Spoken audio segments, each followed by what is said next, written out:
அமரன் கல்கி எழுதிய சிறுகதைகள்ல இன்னைக்கு நம்ம கேட்க போறது வீடு தேடும் படலம். வாங்க கேட்கலாம். இது கதை போம் வித் வீக்ஸ். பிடிச்சிருந்தா சப்ஸ்கிரைப் பண்ணுங்க, மத்தவங்களுக்கும் ஷேர் பண்ணுங்க. துவாபர யுகத்து பெர்னாட்ஷான்னு பேர் பெற்றவர்னா ப்ரொஃபசர் வேதவியாசர் தான். மொத்தம் 3 கோடி வார்த்தைகளை வச்சு 18 புராணங்களை ஏற்றிருக்காரு. 18 புராணங்களையும் நைமிசாரண்ய வனத்துல சூத பிராணிகர் சவுனகாதி முனிவர்களுக்கு எடுத்து சொல்லிட்டு இருந்தாரு. அவ்வளவையும் கேட்டுவிட்ட அந்த முனிவர்களோ, அடடா 18 புராணமும் முடிஞ்சு போச்சுதே, இனி நாங்க எதை கேட்டு தூங்குவோன்னு புலம்புறாங்க. அதை கேட்ட சூதரோ, முனிவர்களே கவலை வேண்டாம், 19வது புராணமாகிய களி புராணத்தை கேளுங்க அப்படின்னு சொல்றாரு. அவ்வளவு பெருமை வாய்ந்த களி புராணத்துல நாட்டு படலத்துக்கும் நகர படலத்துக்கும் அடுத்தபடியான வீட்டு படலம் வருது. வீட்டு படலம்னு சொல்லலாம், வீடு தேடும் படலம்னு சொல்லலாம், அல்லது ஒண்ணு சொல்லாம வாயை மூடிக்கிட்டு இருக்கலாம். எனினும் கடமையை செய்யுங்கள், கடமையை தானே செய்யுங்கள், கடமையை கட்டாயம் செய்யுங்கள் என்று பகவத்கீதையில பேராசிரியர் கிருஷ்ண பகவான் மூக்கால 3 வாட்டியும் கதறி இருப்பதை முன்னிட்டு இங்க நம்ம என் கடமையை செய்ய தொடங்குறோம். திருவல்லிக்கேணியில திக்கற்ற விக்ன விநாயகர் வீதியில ஸ்ரீ கடோ தக்ஜேரா என்பவர் ரொம்ப காலமா வாழ்ந்துட்டு வர்றாரு. அவர் குடியிருந்த காலத்துல அவருடைய குடும்பம் வளர்ந்துகிட்டே போச்சு. 9 குழந்தைகளுக்கு அப்பாவான அவரு இந்து சமூகத்தின் வளர்ச்சிக்கும் தொண்டு புரிஞ்சிட்டு வந்தாரு. இந்த பெருமையை கொஞ்சம் கூட அறியாதவரான அவருடைய வீட்டு சொந்தக்காரரோ திடீர்னு ஒரு நாள் வந்து, நான் இந்த வீட்டுக்கு குடி வரலான்னு இருக்கேன், ஆகையால நீங்க வீட்டை காலி செய்து அருளணும்னு சொல்றாரு. ராயருக்கோ இது ஒரு விதத்துல மகிழ்ச்சியாவே இருந்தது. எத்தனை காலம்தான் ஒரே வீட்டுல இருக்குது, ஒரே பாலும் வீடும், அதுவும் எத்தனை காலமா?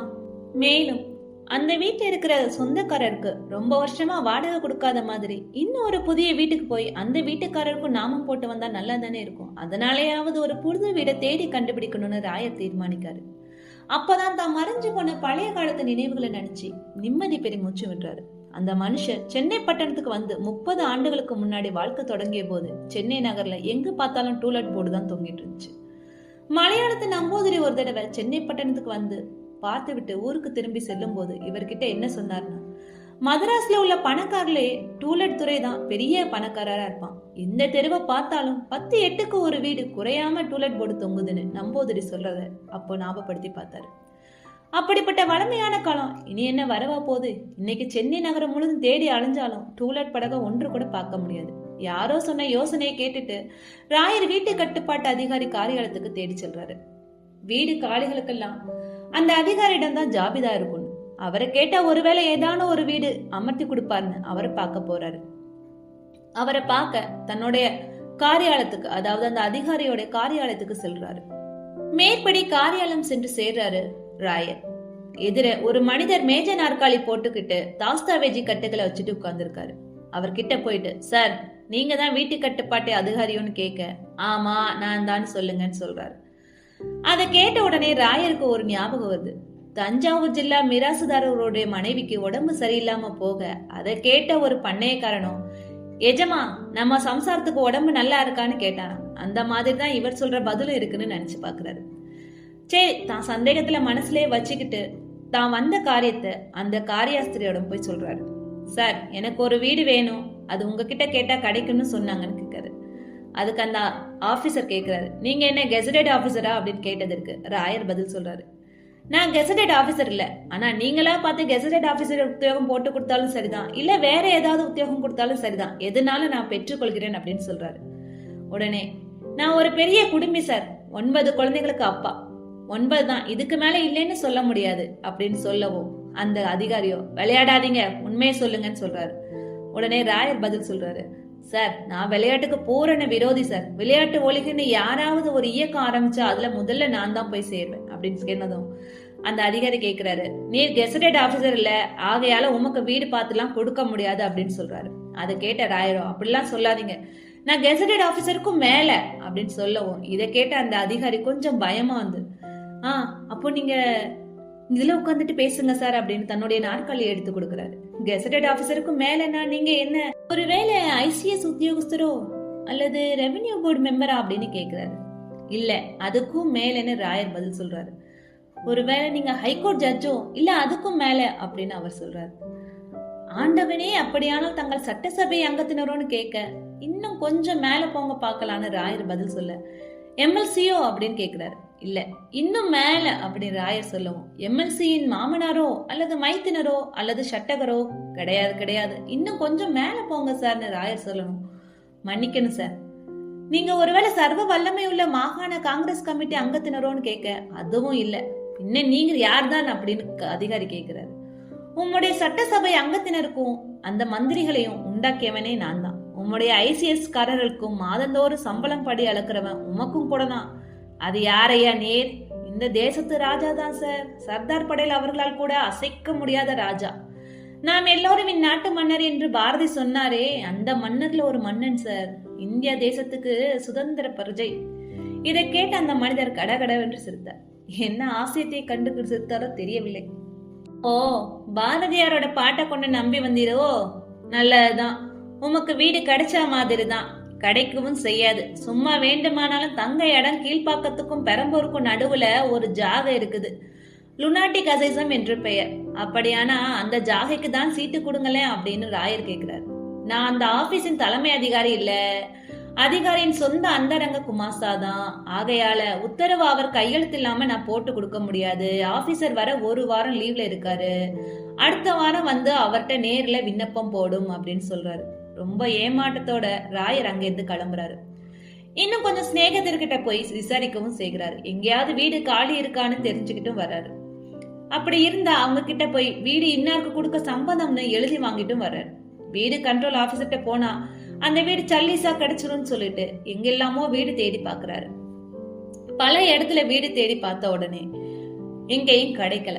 ஒரு நாள் வீடு தேட கிளம்புறப்போ பூனை ஒண்ணு வீட்டு வாசல்ல ரொம்ப நேரம் நின்னுட்டு குறுக்க போகலாமா வேணாமான்னு யோசிச்சுக்கிட்டு பிறகு எதிரே ஓடி வந்து ராயரோட கால்களுக்கு வழியா பூந்து செல்லுது. ஆனா ராயருக்கு சகுனத்துல அவ்வளவு நம்பிக்கை கிடையாது. எத்தனையோ தடவை நல்ல சகுனத்தோட புறப்பட்டு சென்றாலும் காரியம் கை கூடாம போயிருக்கும். கை கூடியும் தொலைத்து விட்டு திரும்பி வந்திருப்பாரு. ஆகையால பூனையுமே ஆச்சு யானையும் ஆச்சு. துணிச்சலோட இன்னைக்கு புறப்பட்டு சென்றுட்டார். ஒரு டிராம் வண்டியில இடம் பிடிச்சு உட்கார்ந்துட்டார். அந்த டிராம் வண்டியில கொஞ்சம் எக்கச்சக்கமான சம்பாஷணை அப்போது நடந்துட்டு இருந்துச்சு. கையில பத்திரிகையை வச்சுக்கிட்டு அதுல போட்டிருந்த வார பலனை சத்தமா படிச்சிட்டு இருந்தாரு. இன்னொருத்தர் அதுல குறுக்க வந்து ஜோசியமாவது கீசியமாவது எல்லாம் சுத்தா ஹம்பக்னாரு. அப்படி ஒரே அடியா சொல்லிட முடியாது சார், ஜோசியமும் ஒரு லைன்ஸ் தானே அப்படின்னு இன்னொருத்தர் சொல்ல, எல்லாம் அவங்களோட நம்பிக்கையை பொறுத்தது, வீண் சண்டை எதற்குன்னு இன்னொரு சமாதான பிரியர் சொல்றாரு. பாரதியார் என்ன சொல்லியிருக்கிறார் தெரியுமா? புதிய ஆத்திச்சுடியில ஜோதிடம் தன்னை இகழ்னு சொல்லியிருக்காரு அப்படின்னு சொல்லவும், பாரதியார் சொல்லிவிட்டால் வேத வாக்கா என்ன? இப்படியெல்லாம் அவ கண்டதை சொன்னதாலதான் திண்டாடி புதுச்சேரி தெருவுல நின்னாரு. இப்படியா விவாதம் தடிச்சுக்கிட்டே போக ராயர் சும்மா இருக்க கூடாதா? இவ்வளவு எண்ணத்திற்கு பரணி நட்சத்திரத்துக்கு இன்னைக்கு இந்த வாரம் என்ன பலன் போட்டிருக்குன்னு கொஞ்சம் படிச்சு காட்டுங்களேன்னு சொல்றாரு. அதன்படி நடக்குதோ இல்லையோ அட்லீஸ்ட் பரிசோதிச்சாவது பார்க்கலாமேன்னு சொல்லி வைக்கிறார். பரணி நட்சத்திரத்திற்கு இந்த வார செய்தி என்னன்னா, முதல் 3 நாளும் அவ்வளவு சுகம் இல்லைன்னு போட்டிருக்கு. எடுத்த காரியத்துல தோல்வி, மனக்கிலோசம், வியாபாரத்துல நஷ்டம்னு போட்டிருக்குன்னு சொல்லவும் ராயர் ஒரே கோபம் வந்து போகிற காரியத்துல வெற்றி அடையாம திரும்புவதுலன்னு ஒரு மனசுல தீர்மானம் எடுத்துக்கிட்டு போறாரு. தேனாம்பேட்டையில செல்லாக்காசு செட்டியார் சந்துல 77ஆம் நம்பர் வீடு பூட்டி கிடக்கிறதாகவும் ரொம்ப காலம் அங்க யாரும் குடி வரலங்கிறத ராயர் தெரிஞ்சுக்கிறாரு. அந்த வீட்டு சொந்தக்காரரை போய் பாக்குறாரு, கேட்கவும் செய்யறாரு. அதுக்கு சொந்தக்காரர், இந்த வீட்டுக்கு யாரும் குடி வர்றதே இல்லைங்க, அப்படி குடி வந்தாலும் 2 நாளைக்கு மேல இருக்கிறது இல்ல, என்ன காரணம்னு கேக்குறாரு ராயர். வீட்டுக்காரர்னு சொல்றாரு, ராத்திரியில அந்த வீட்டுல ஏதோ பேய் நடமாட்டம் இருக்கிறதா கேள்விப்படுறாங்கன்னு சொல்றாங்க அப்படின்னு சொல்லவும், இவ்வளவுதானே, என்ன பார்த்தா பேயும் பறந்துடும் ராயர் சொல்றாரு. சரி, வீட்டு வாடகைக்கு வேணும், வீட்டு சாவி தரீங்களான்னு ராயர் கேட்காரு. எத்தனையோ பேர் இந்த மாதிரி சொல்லிட்டு வீட்டு சாவி வாங்கிட்டு மறுநாளே வீட்டு சாவியை திரும்பி கொண்டு வந்து கொடுத்துருவாங்க. அப்படி சொந்தக்காரர் சொல்லி முடிக்கவும் ராயர் சொல்றாரு, இப்படி எத்தனை நாளா இந்த வீடு காலியா இருக்குதுன்னு சொந்தக்காரர் கிட்ட கேட்காரு ராயர். அதுக்கு சொந்தக்காரர் பதில் சொல்றாரு, நாள் கணக்கெல்லாம் சொல்ல முடியாது, 3 வருஷத்துக்கு மேலேயே இருக்கும் அப்படின்னு சொல்லவும் ராயர் கேட்கிறாரு, என்ன வாடகை கேட்கறீங்க அப்பனான்னு கேட்கவும், இந்த மாதிரி இருக்கிற வீட்டுக்கு இப்போது இருக்கிற வீட்டு கிராக்கில 300 ரூபாய் கேட்கலாம், ஆனா எனக்கு இந்த பட்டணத்துல 6 வீடு இருக்கிறதால நீங்க 80 ரூபாய் கொடுத்து இந்த வீட்டை சரின்னு வாடகைக்கு வந்தாலும் சரிதான் சொல்றாரு சொந்தக்காரர். அப்படி சொல்லவும் அடுத்து ராயர் கேட்காரு, சரி வீட்டை நானே வாடகைக்கு வாங்க சம்மதிக்கிறேன் அப்படின்னு எழுதி கொடுக்கறதுக்கும் நீங்க சம்மதமானு கேட்கிறாரு. உடனே அவர் சொல்றாரு, வீட்டு அதிகாரி கிட்ட கேட்காம நம்ம எப்படி பேச முடியும்னு கேட்கவும், நீங்க சம்மதம்னு எழுதி கொடுங்க, மற்றதையெல்லாம் நான் அப்புறம் பாத்துக்கிறேன்னு சொல்லிட்டு முதல்ல ஒரு நாள் இரவு நான் அங்க போய் தங்கி பார்த்துட்டு அதற்கப்புறம் நான் அது சம்மதத்துக்கான லெட்டரை உங்ககிட்ட இருந்து வாங்கிட்டு போறேன்னு ராயர் சொல்றாரு. வீட்டுக்காரரும் சாவியை கொடுக்கறாரு. ராயர் அங்க தங்குறதுக்கு போறாரு. அங்க போனா அது பேயோட கால் தடமே இல்லை, யாரோ மனிதர்கள் கூட்டா வந்து இருந்துட்டு போன கால் தடம் மாதிரி தான் இருக்குது. ஏன்னா பேய்க்கு கால் தரையிலேயே படாது. அப்படி இருக்க ராயர் அந்த வீட்டை சுத்தி முத்தி பாக்குறாரு, எல்லா இடத்துலயும் பாக்குறாரு. அப்படி பார்க்கும்போது மச்சி படிக்கு கீழே வெளிப்புறமா திறக்கிற கதை ஒண்ணு இருக்கத பாக்காரு. அதுக்கு உள்ள இருந்து தாள் போடுறதுக்கு தாழ்பால் இல்ல, இருந்த தாழ்பாலையும் யாரோ அதை எடுத்திருக்கிற மாதிரி தெரியுது. இவ்வளவும் ஏன், மேல மச்சில போய் பார்த்தா அங்க எங்கேயும் குப்பை இல்ல, கீழே தான் ஒரே குப்பையுமா இருக்கிறத பார்த்துட்டு யாரோ இங்க மனுஷ நடமாட்டம் தான் இருக்குதுன்னு தெரிஞ்சுக்கிறாரு. மேல போனா ஒரு கட்டில போய் கொஞ்ச நேரம் தூங்கலாம்னு சொல்லிட்டு போறாரு. அப்படி தூங்கறதுக்கு முடிவு பண்ணிட்டு கட்டில போய் தூங்கவும் செய்யறாரு. தூங்கிட்டு இருக்கும் போது அந்த அறைக்கு வெளியே ஏதோ ஒரு சத்தம் கேக்குது, ஜல் ஜல் அப்படின்னு சத்தம் கேக்குது. அந்த சத்தம் கொஞ்சம் கொஞ்சமா அவர் இருக்கிற அறை பக்கத்துல நெருங்கி வந்து உடனே நின்றுது. அதை கேட்ட ராயருக்கோ ஒரே படபடப்பு.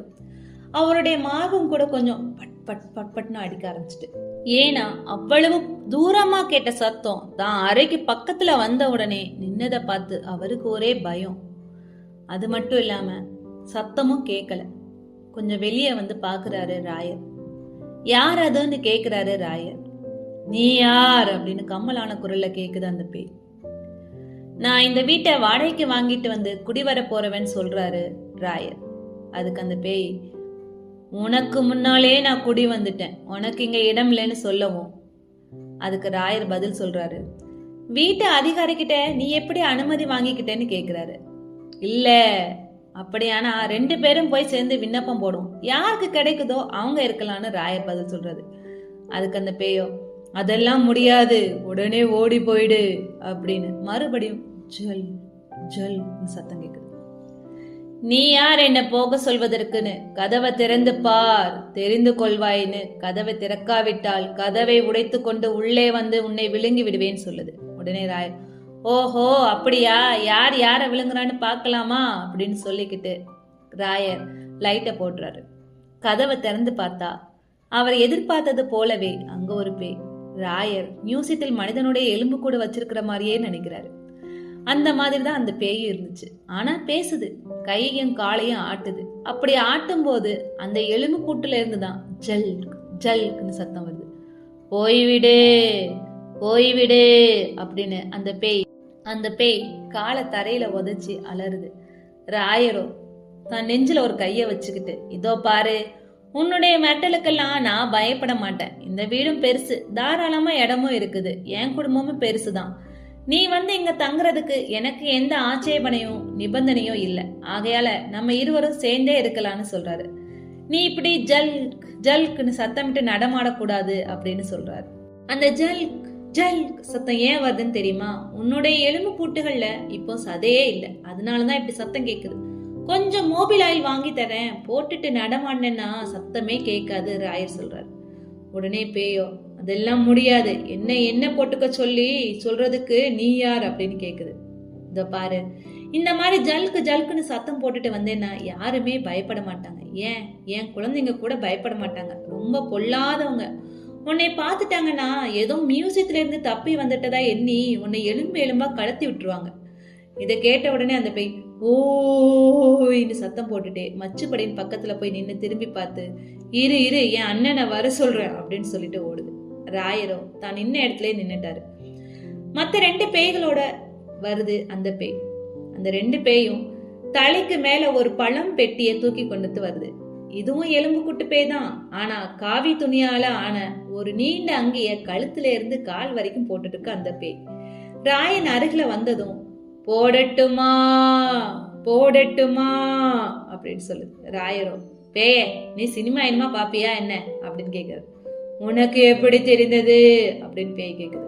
அப்படின்னு பேய் கேட்க அதுக்கு ராயரோ, நீ பார்த்த ரத்னகுமார் படத்தை நானும் தான் பார்த்தேன், அதுல ஒரு பேய் போடட்டுமா போடட்டுமான்னு அசடு வழியா உளருது, அதை பார்த்து தானே நீயும் உளர்ற அப்படின்னு அந்த பேய் கிட்ட கேட்கவும் அந்த பேய் திடீர்னு பெட்டியை கீழே போட்டதுல அந்த பேய் தான் கால் மேலேயே போட்டதுனால வழி பொறுக்காம வீண சத்தம் போட்டதே அந்த பேய் ஓடியே போகுது. சரி படுக்கலான ராயர் போகவும் திரும்பவும் ஜல் ஜல் ஜல் சத்தம் கேக்குது. முன்ன விட இப்ப அதிகமாவே கேக்குது. சரி என்னன்னு கதவை திறந்து பார்க்கலான்னு பாக்குறாரு. உடம்புல இரும்பு கவசமும் தலையில இரும்பு தொப்பியும் தரித்த இன்னொரு எலும்பு கூட்டு போய் நிக்குது.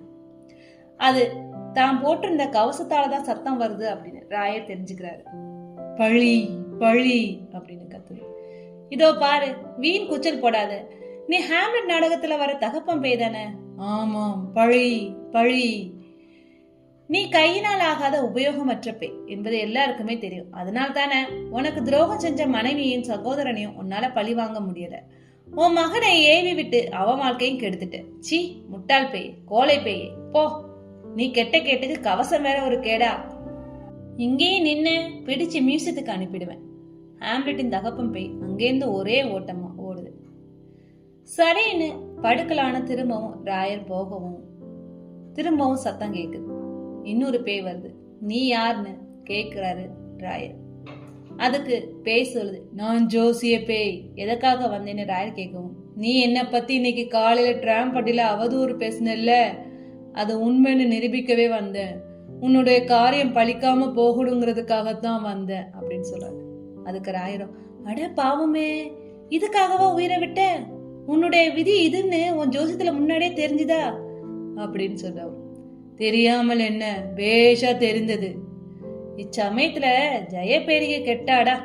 என்ன ஒரு கம்பீர முழக்கம் கேட்டது. முழக்கம் வந்த திசையை பார்த்தா பாரதியார் வந்து கொண்டிருந்தார். அதே அல்பாக்கா சட்டை, கழுத்தில் அதே வித துண்டு, அதே மீசை, தலையில் ஒரே மாதிரி குஞ்சமிட்ட தலைப்பாகை. பயமெனும் வேதனை அடித்தோம் என்று பாரதியார் முழங்கவும் அந்த ஜோசிய பேய் ஓட்டமே பிடிச்சது. அந்த ஜோசிய பேய் துரத்திட்டு பாரதியார் பேயும் ஓடிட்டாரு. சரி, இதெல்லாம் பார்த்து முடிச்சிட்டு இன்னொரு பேய் வருது. அந்த பேய் தான் வாயில இருந்து அனலா கக்குது, சுடரா சுடருது.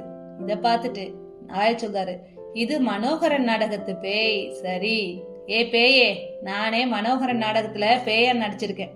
உன்னை விட பிரமாதமா வாயில இருந்து அனல கக்குவேன் தெரியுமான்னு சொல்லவும் அந்த பேயும் ஓட்டம் ஓடுது. கடைசியா கொஞ்சம் ராயரை மிரளும்படி 10-15 பேய் சேர்ந்தா போல வந்து சூழ்ந்துக்குது. பசி பசி அப்படின்னு கோச்சிடுது. ராயரோ இந்த நிலைமை எப்படி சமாளிக்கிறதுன்னு ஒரு நிமிஷம் யோசிக்கிறாரு. அதுக்குள்ள அப்பேய்கள், பசி, உன்னை விழுங்கு விட போகிறோம், பசி பசி அப்படின்னு ஆர்ப்பரிக்குது. உடனே ராயர் சொல்றாரு, ஏ பேய்களே, உங்களோட போய் எனக்கு தெரியாதா என்ன? பஞ்சத்தினால நீங்க செத்து போகல. காங்கிரஸ் மந்திரிகளுக்கு அபகீர்த்தி உண்டாக்கணும்னே இப்பேற்பட்ட ஒரு சதி ஆலோசனை செஞ்சிருக்கீங்க. உண்மையிலே நீங்க பஞ்சத்தாலோ பசியாலோ சாகல. வயது முடிஞ்சது, செத்துட்டீங்க. உங்க தலைவிதி, யார் என்ன செய்ய முடியும்? உடனே இங்க இருந்து ஓடி போயிடுங்க, இல்லைன்னா எங்களோட உணவு மந்திரி கன முன்ஷியை கூப்பிட்டு கொன்னுருவேன் அப்படின்னு ராயர் சொல்றாரு. உணவு மந்திரி முன்ஷி வந்தால் எங்களை என்ன செஞ்சுடுவார் அப்படின்னு கேட்காரு. எலும்புல பாஸ்பரஸ் இன்னும் சத்து இருக்குது, பூமிக்கு அது ரொம்ப நல்ல உரம். எலும்பு எல்லாத்தையும் சுக்கு சுக்கா இயந்திரத்துல கொடுத்து உடைச்சு நிலத்துக்கு போட்டு உளும்படி செஞ்சிருவார். இதை கேட்டதும் அந்த பஞ்சப்பையும் ஓட்டம் பிடிக்குது. அப்போது எழுந்த ஜல்க் என்னும் பெரிய ஓசை கும்பகர்ணனை கூட எழுந்திருக்க செஞ்சிடும். ராயர் விழித்து கொண்டதுல என்ன வியப்பு! தாம் தூங்காமல் இருக்க தீர்மானித்ததும் எப்படியோ தூங்கி போய் விட்டதையும் அந்த நேரம் தான் அவரே கண்டுகிட்டாரு. எந்திரிச்சு தான் கண்ணை தொடச்சி பாக்குறாரு. இப்ப நடந்தது எல்லாமே கனவுன்னு அப்பதான் அவருக்கே தெரிஞ்சுது. பேயும் இல்லை, கீயும் இல்லை, எல்லாம் என் பிரம்ம. எல்லாம் அவர் மனசுக்குள்ள இருந்த ஏதோ ஒரு நினைவுகள் தான் பேயா வந்து அவருக்கு இவ்வளவு நேரம் பிரமிப்ப தந்திருக்கு. மறுபடியும் ஏதோ ஒரு சத்தம் கேக்குது. ஜல்க் ஜல்க் என்றும் சல் சல் என்னும் கலீர் கலீர்னு ஓசை இருந்துச்சு. இது என்ன கூத்து அப்படின்னு ராயர் நல்லாவே முழிச்சுக்க கதவை திறந்து பாக்குறாரு. வீட்டு மாடியில ஏதோ ஒரு மூளை அறையில இருந்து அந்த சத்தம் வந்துச்சு. அடிமேல அடி வச்சு மெல்ல மச்சுப்படி ஏறாரு. சத்தம் வந்த அறைக்கு ரொம்ப மெதுவா நடந்து போய் பார்த்தா அங்க சீட்டு விளையாண்டுட்டு இருக்காங்க 4 பேர் உட்கார்ந்து. வெள்ளி பணத்தை தான் அங்கும் இங்குமும் நகர்த்தி வச்சாங்க. அந்த சத்தம் தான் ஜல்க் ஜல்க்குன்னு கேட்டது. அந்த சத்தத்தாலதான் ராயருக்கும் ஏதோ ஒரு பிரம்மையில பேய் வந்தது போல அவருக்கும் ஒரு கனவு வந்திருக்கு. உடனே தேனாம்பேட்டை போலீஸ் ஸ்டேஷன் போய் கம்ப்ளைண்ட் பண்ண போறாரு. போய் கம்ப்ளைண்ட்டும் பண்றாரு. அதுக்கு போலீஸ்காரரோ, உமக்கு எப்படி தெரியும், எந்த வீதி எந்த தெரு சொல்லுன்னு கேக்குறாரு. ராயர் வீதியையும் அந்த வீட்டு நம்பரையும் சொல்லவும் போலீஸ்காரர் உடனே பயப்படுறாரு. ஐயோ அப்படின்னு கூச்சல் போட்டு சாத்திக்கிட்டாரு கதவை. தம்ம பேய்னு நினைச்சு அவர் பயந்து போயிட்டாரு. ராயருக்கு தெரிஞ்சு போச்சு. அதுல இருந்து ஒரு யுக்தி அவருக்கு உதயமாகுது. திரும்ப அந்த வீட்டுக்கே போறாரு. திறந்த கதவு வழியா உள்ள நுழையிறாரு. ஓய்னு கூச்சல் போட்டுட்டே ஈன்னு ஒரு சத்தம் போட்டார். சீட்டாடி அறையில இருந்து குழப்பமான குரல்கள் வந்தன. மறுபடியும் ராயர் க்ரீச் என்னும் ஐயோன்னு கத்துறாரு. கனவுல பேய் போட்ட சத்தத்தை எல்லாம் இவரும் இப்ப போட ஆரம்பிச்சிட்டாரு. மாடிப்படியில 2 முறை ஏறி இறங்குனாரு. அந்த சீட்டாட்ட கரவை அப்படி இப்படின்னு ஆட்டுறாரு. மச்சுப்படியில 10 அடிக்கு மேல ராயர் நின்னுக்கிட்டு தன்னுடைய கருப்பு கம்பளியை எடுத்து தலை முதல் கால் வர போட்டு மறைச்சிட்டு நின்னாரு. அறையிலேருந்து வெளியே வந்தவங்க அந்த உருவத்தை பார்த்து பயந்து அதோ பேய் பேய்னு பயந்து ஓடுறாங்க. சரின்னு சொல்லிட்டு ராயரும் கிளம்பி வீட்டுக்கு போகலான்னு போறாரு. மறுநாள் காலையில ராயர் அந்த வீட்டு சொந்தக்காரரை போய் பார்த்துட்டு வீடு கட்டாயம் நானே வாடகைக்கு எடுத்துக்கிறேன் அப்படின்னு சொல்றதுக்கு போறாரு. வீட்டு கண்ட்ரோல் அதிகாரி லீவு முடிஞ்சு காரியாலயத்துக்கும் வந்ததா தெரிஞ்சு போயிடுது. அவர் போய் பார்த்துட்டு எல்லா விபரத்தையும் சொல்றாரு ராயர். அதிகாரி, வீடு ரொம்ப பெருசோ, சௌகரியமா இருக்கான்னு கேட்காரு. ஆமா, வீடு ரொம்ப பெருசுதான், மிகவும் வசதியாவும் இருக்கு. நியாயமா அந்த வீட்டுக்கு என்ன வாடகை கொடுக்கலாம் அப்படின்னு அதிகாரி கேட்கும். 200 ரூபாய் கண்ணை மூடிட்டு கொடுக்கலாம். ஆனா செட்டியார் எனக்கு 90 ரூபாய்க்கு வீட்டை தரேன்னு சொல்லிட்டாரு. உடனே அதிகாரி கேட்காரு, இன்னும் கூட கொஞ்சம் குறைச்சிருக்கிறதுக்கு வாய்ப்பு இருக்குல்லன்னு கேட்கவும், வாய்ப்பு இருக்குதான் அப்படின்னு சொல்லிட்டு, சரி நீ போ நான் பேசிக்கிறேன் அப்படின்னு அந்த அதிகாரி சொல்லவும் ராயர் வீட்டு சொந்தக்காரரான செட்டியாரை பார்க்க போறாரு. போற வழியில அந்த வீட்டுக்கு சுண்ணாம்பு அடிச்சிட்டு இருக்கதையும் பாக்குறாரு. பார்த்து வீட்டு செட்டியார்ட்ட போய் கேக்குறாரு. அதுக்கு செட்டியார் சொல்றாரு, பேயாழ்வார் நாயுடுங்கிறவரு 60 ரூபாய்க்கு அந்த வீட்டை பேசி முடிச்சிட்டதாகவும் வாடகைக்கு வந்துட்டதாகவும் சொல்றாரு. ராயருக்கு ஒரு விதத்துல சந்தோஷம்தான். ஏன்னா பேயாழ்வார் அந்த வீட்டுக்கு பொருத்தமான பேரு. அது மட்டும் இல்லாம அந்த பேயாழ்வார் அவரை காட்டிலும் பெரிய குடும்பின்னு அவருக்கு தெரிஞ்சது. ஏன்னா அவரை விட அந்த பேயாழ்வாருக்கு 3 குழந்தைங்க அதிகம், மொத்தம் 1 டஜன். புது வீட்டுல அந்த மனுஷன் குடியும் கொடுத்தமா நல்லா இருக்கட்டும் சொல்லிட்டு அந்த குடும்பத்தை மேலும் பெருக்கிக்கட்டும்னு சொல்லி மனசுல ஆசீர்வாதம் பண்ணிட்டு அங்க இருந்து கிளம்புறாரு. மீண்டும் ஒரு கதையுடன் சந்திக்கலாம். இந்த கதை உங்களுக்கு பிடிச்சிருந்துச்சுன்னா சப்ஸ்கிரைப் பண்ணுங்க.